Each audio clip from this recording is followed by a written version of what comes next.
Je suis Moïse, serviteur du Seigneur, et je vais vous raconter l'un des moments les plus marquants de notre délivrance, la traversée de la mer Rouge. Après avoir quitté l'Égypte sous l'ordre de Dieu et conduit le peuple hors de l'oppression de Pharaon, nous avons suivi la direction du Seigneur qui nous guida par une colonne de nuit le jour et une colonne de feu la nuit. Mais bientôt, Dieu me parla et me dit: Ordonne aux Israélites de faire demi-tour et de camper près de Pi-Hahiroth, entre Migdol et la mer. Pharaon croira que vous êtes perdus dans le désert et je durcirai son cœur afin qu'il vous poursuive, pour que ma gloire éclate sur lui et sur son armée.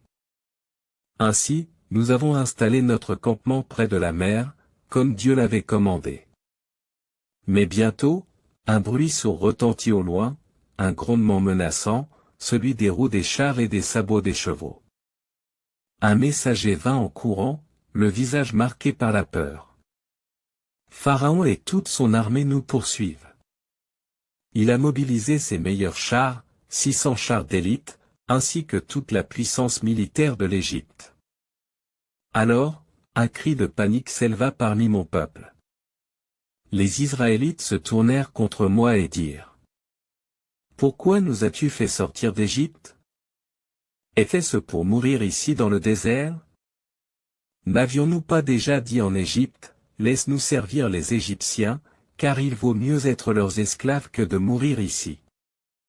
Je levai les mains et leur répondis avec force: N'ayez pas peur. Restez fermes et regardez le salut que l'Éternel va vous donner aujourd'hui.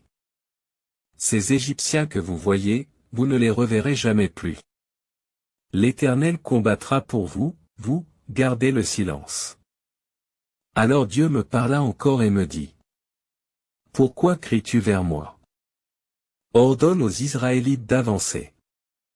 Toi, lève ton bâton, et tends ta main sur la mer et fends-la, afin que les Israélites passent à pied sec. Je fis ce que Dieu me commanda.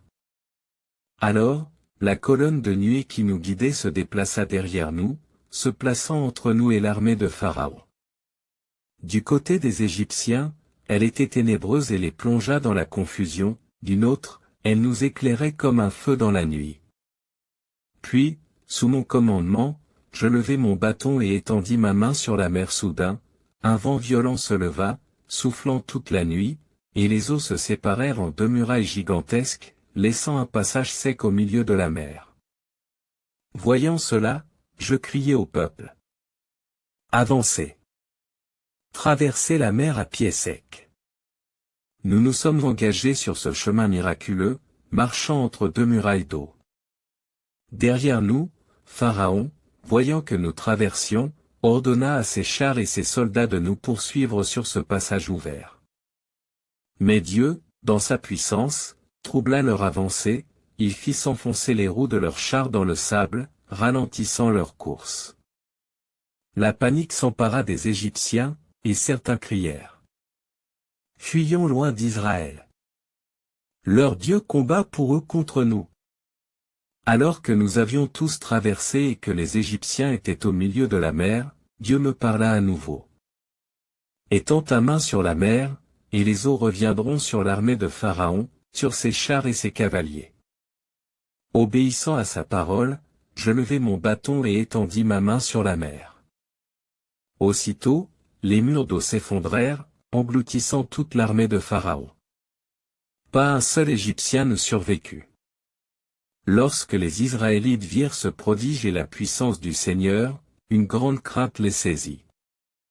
Alors ils crurent en l'Éternel et en moi, son serviteur. Et sur le rivage, nous élevâmes nos voix en un chant de victoire, louant Dieu pour sa délivrance et sa puissance infinie.